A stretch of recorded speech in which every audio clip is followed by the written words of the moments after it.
Olá pessoal, este é o último assunto do nosso curso de Técnico em Meio Ambiente. Vamos trabalhar com solo, sedimentos e a química ambiental associada com a agricultura. As características do solo são várias, citamos algumas delas. O solo é uma camada finamente dividida de minerais resistentes e materiais orgânicos, que podem favorecer o crescimento das plantas. Também podemos destacar que representa uma mistura de vários minerais, matéria orgânica e água, que são capazes de manter a vida das plantas na superfície terrestre. Por outro lado, o solo representa sistemas abertos que sofrem constante troca de substâncias e energia, e é associado com a atmosfera, a hidrosfera e a biosfera. E outra característica importante, o solo inclui resistência, viabilidade, tamanho de partículas, permeabilidade e o grau de desenvolvimento, a água e o ar do solo. A água, ele representa um meio de transporte que é fundamental para levar nutrientes essenciais de partículas sólidas do solo às plantas através de suas raízes, para as partes mais distantes de sua estrutura.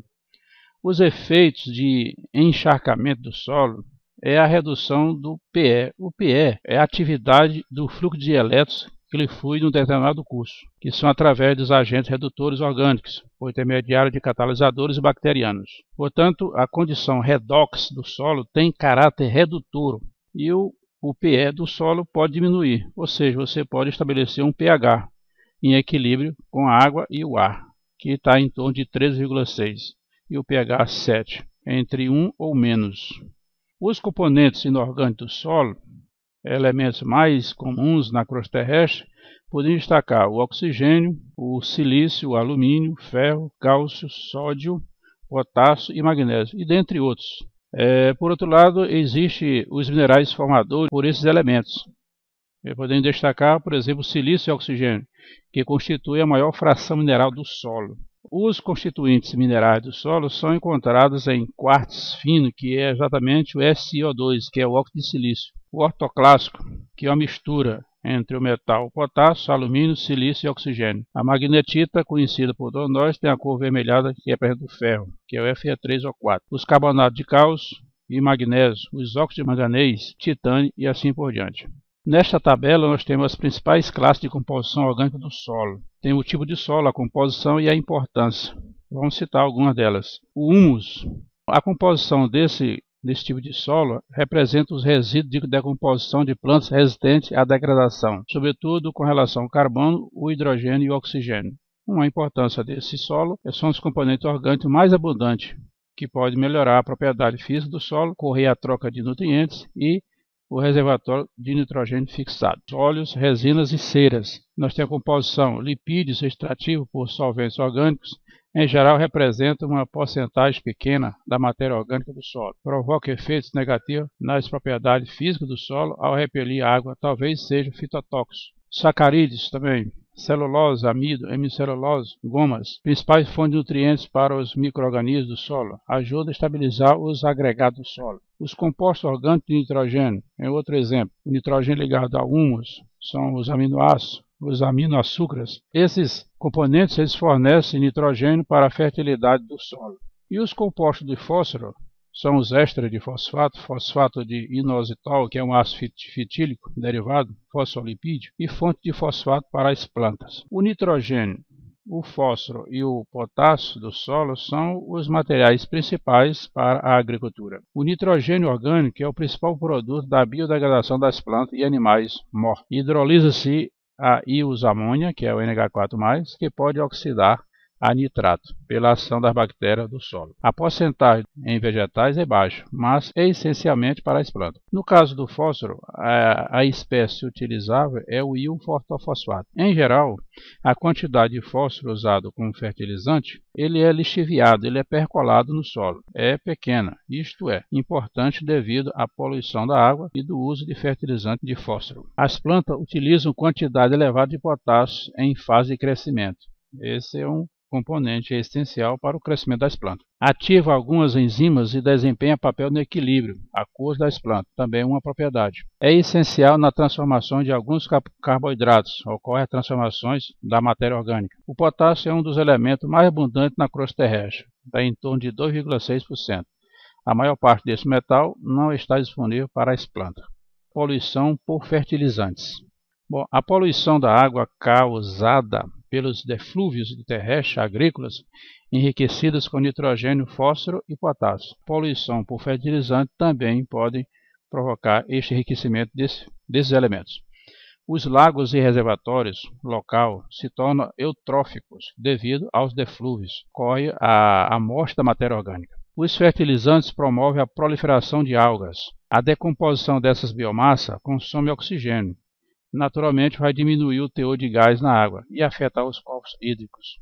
Os poluentes da criação de rebanhos é outro fator. A criação de rebanhos gera quantidades expressivas de poluentes ambientais. O estrume gerado tem DBO elevado e reduz a presença de oxigênio na água, quando introduzido em corpos d'água. A decomposição de dejetos animais pode gerar nitrogênio, que são capazes de contaminar a água com os nitratos tóxicos. O nitrogênio e o fósforo liberado na água pela decomposição de dejetos de rebanho causa sua eutrofização. O óxido nitroso, que é o NO2, que é um agente poluidor na atmosfera, ele é liberado pela decomposição dos dejetos e polui o ar. O metano, que é gerado na degradação anaeróbica, é um poluente de gás estufa. Essa degradação é quando o gado começa a fazer a ruminação. Os pesticidas e seus resíduos no solo. Existem grandes preocupações sobre a inserção de inseticida no solo. Deve obedecer a alguns processos de licenciamento e como também obedecer às regulamentações desse produto. Para isso existe um órgão chamado CONAMA no Brasil que é responsável pelo processo de licenciamento e a regulamentação desses pesticidas. A permanência de pesticidas e produtos de sua degradação com atividade biológica em lavouras plantadas em temporadas anteriores. Porque às vezes você tem uma determinada plantação e você tem efeitos somente após a colheita da plantação. Os efeitos biológicos em ecossistemas terrestres e aquáticos, como a bioacumulação e o transporte ao longo de cadeias alimentares, é outro efeito provocado pela ação dos pesticidas. A contaminação de águas subterrâneas também é um dos fatores. Os efeitos na fertilidade do solo, outro fator importante. O solo recebe grandes quantidades de resíduos. Então, essas quantidades de resíduos podem formar vários compostos, por exemplo, o dióxido de enxofre, que ele é emitido pela queima de combustíveis. O óxido de nitrogênio na atmosfera, convertido em nitrato na atmosfera. O monóxido de carbono convertido em CO2, que é a queima da biomassa ou pela ação das bactérias, fungos no solo. Níveis elevados de chumbo podem ocorrer pela escape de automóveis. Os compostos orgânicos voláteis, que é o COV, por exemplo, benzeno, tolueno, xileno, diclorometano, triclorometano, tricloroetileno, são todos atividades provocadas pela indústria e comércio. O aterro sanitário, ele construído antes das normas e os solventes descartados inadequadamente nos aterros. São esses alguns fatores que podem prejudicar o solo.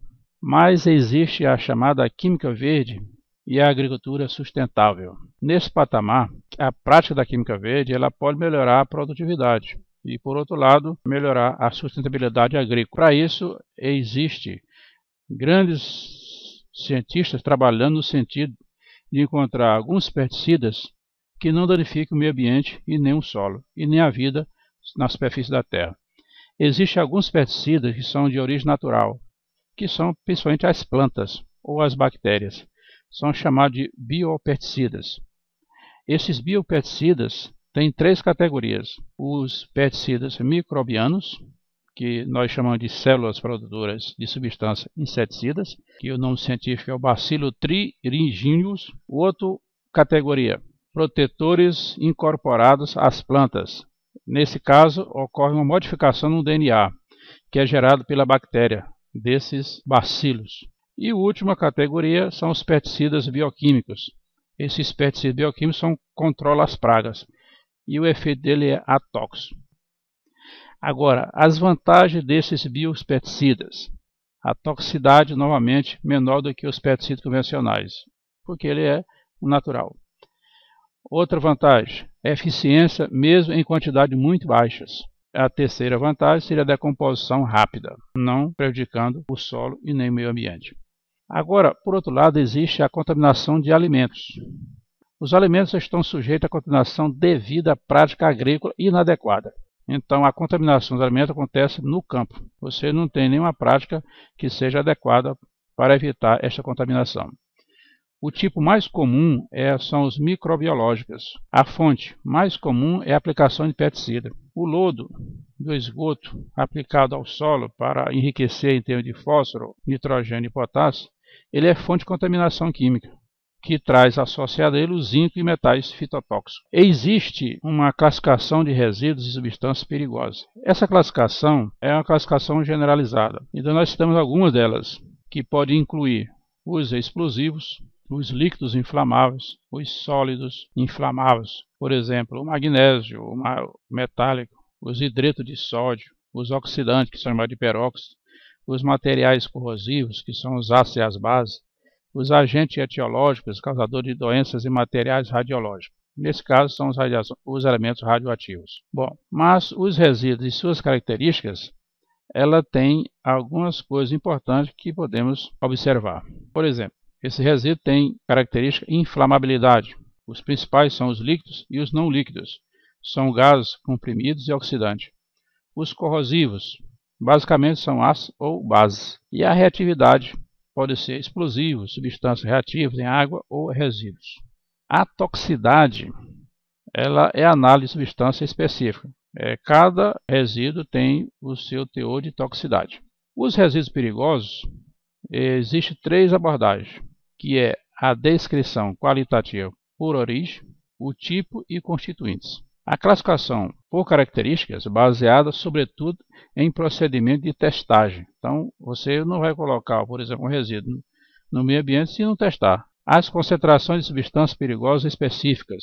As fontes dos resíduos, ela é de extrema importância. Por exemplo, cinzas volantes e lodo de lavadoras, produzido na geração de energia por concessionárias. Então, essa é a origem dos resíduos.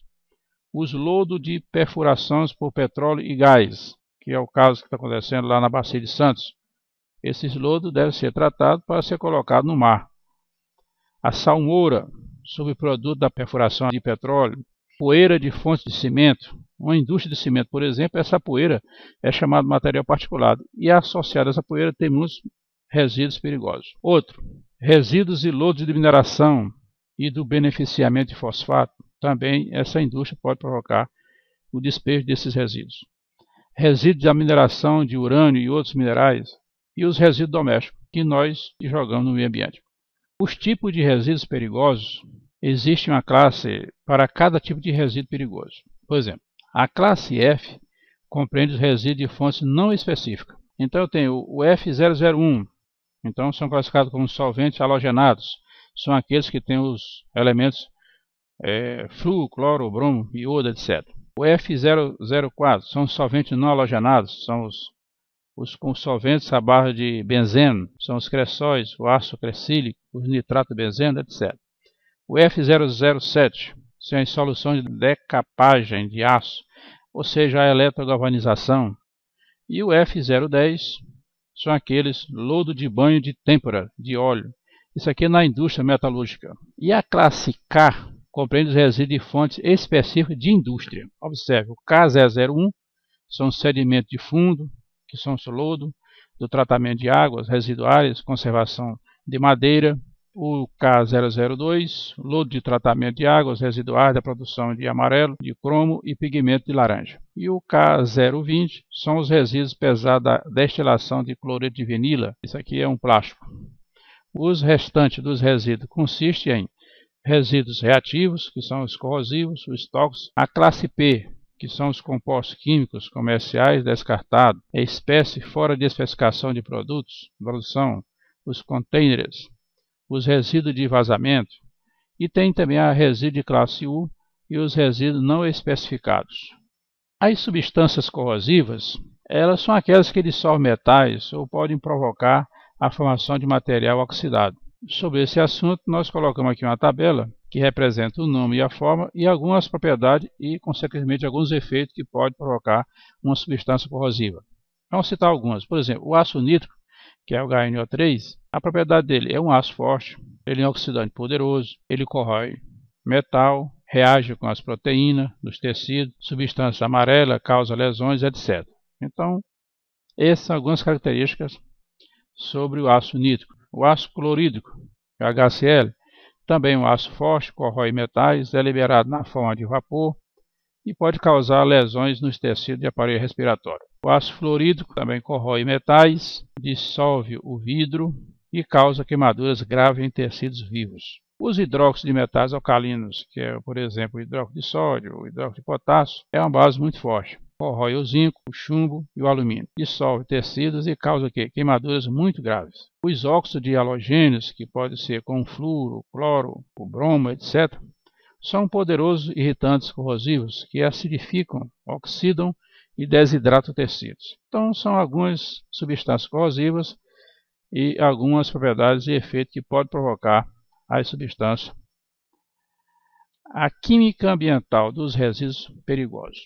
Bom, esses materiais perigosos normalmente causam problemas quando são introduzidos no ambiente e exercem efeitos nocivos em organismo ou em outras partes destes organismos.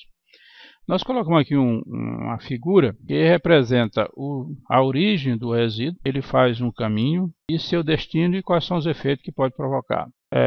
Na antroposfera você tem a origem e naturalmente você pode perguntar, é provocado pela atividade humana. Então esse resíduo ele é colocado na geosfera, que é no solo, na superfície do solo. A superfície do solo pode levar até a hidrosfera, que são os corpos d'água, os rios, os lagos, o mar. Ocorre a evaporação e, consequentemente, ocorre o transporte desse resíduo. Ele cai na atmosfera. Na atmosfera, esse resíduo sofre algumas reações fotoquímicas e essas reações caem sobre a superfície da Terra novamente, provocando efeito nas plantas, nos seres vivos, na biosfera e etc. Então, este é o ciclo dos resíduos perigosos, que tem origem, transporte, reações, efeito e destino. Bom, outro resíduo também que devemos comentar são os lixo doméstico e comercial. Vamos ver a disposição dele e a minimização. Nesta figura nós temos a quantidade desse lixo doméstico e comercial em termos de porcentagem. Por exemplo, a cor verde representa o papel e o branco representa os vegetais. Então observe que eu tenho 25% de resíduos vegetais e tenho 31% de resíduos doméstico e comercial. E aí tem as outras classes. Tem o vidro, tem o plástico, tem os metais, tem os têxteis, borracha, couro e madeira. E, naturalmente, existem outros resíduos que podem ser associados a esta figura. Então veja que o têxtil, as borrachas, couro e madeira tem em torno de 7%. Os plásticos estão em torno de 11%. Então, esta é a composição típica de resíduos de países com diferentes níveis de desenvolvimento econômico. A disposição do lixo em aterro sanitário. Isso aqui é um esquema de como é feito um aterro sanitário, mostrando as suas respectivas camadas. Então, nós temos as coletas de gás metano, que é este furo que é colocado no aterro. Nós temos a primeira camada, que é a camada superior, vegetação e solo. Aí a segunda camada, tem a camada fina, que é uma camada estreita, que é em torno de 15 centímetros.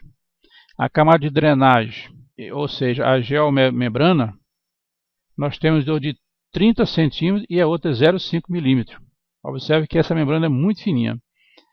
E a camada de argila em torno de 60 centímetros. E o lixo é depositado logo abaixo. Então esse é um esquema atualizado de 2008 que nós encontramos para mostrar para vocês. As etapas da decomposição do lixo em aterro, ela tem 3 etapas importantes, que é, na primeira, ocorre uma curta, ou seja, uma etapa aeróbica. Isso quer dizer o quê? Que o oxigênio está disponível no lixo. Naturalmente vai fazer que oxida os materiais orgânicos, a CO2 e água. e é liberado o calor. Na segunda etapa, que é a fase anaeróbica, onde ocorre a fase ácida, nós temos os gases amônia, o hidrogênio e o dióxido de carbono, e muitos compostos orgânicos degradados. Nessa fase, o pH varia de 5,5 a 6,5, um pH ácido. O chorume, que é um líquido escuro, ele possui alta demanda de oxigênio, ou seja, DBO. Na terceira fase, nós temos o estágio anaeróbico ou metanogênico. Então, é um período de 6 meses a 1 ano. Nessa etapa, o metabolismo das bactérias é muito lento. Então, essas são as 3 etapas importantes sobre a decomposição do lixo em aterro sanitário. A reciclagem de resíduos domiciliares e comerciais, o princípio de gerenciamento de resíduos são ditos os 4 R's, porque todas as 4 palavras começam com a letra R. Por exemplo, reduzir. Reduzir o quê? A quantidade de material usado. É a redução na fonte, na origem. Reusar, ou seja, é o material na forma que eles são formulados. Reciclar, o material para recuperar componentes que possam ser reprocessados. E por último, recuperar, ou seja, o conteúdo energético do material, caso ele não possa ser usado de outra maneira. Os materiais que podem ser reciclados, existem vários. Citamos alguns aqui, os metais, os vidros, papel, plástico, etc. Então os metais são utilizados largamente como matéria-prima em fornos elétricos e voltaicos. Então existe a necessidade de fazer uma reciclagem desses metais. O vidro constitui cerca de 10% do lixo municipal. O vidro também é reciclado. Papel, comumente reciclado a partir do lixo municipal. Essa é a grande fonte que envolve pessoas chamadas catador de lixo. Os plásticos, compostos de uma variedade de materiais poliméricos, e compõem um dos principais constituintes dos resíduos urbanos. Agora, quando possível, a reciclagem e a reutilização devem ser realizadas, porque evita a necessidade de remover resíduos. Eu agradeço a participação de vocês.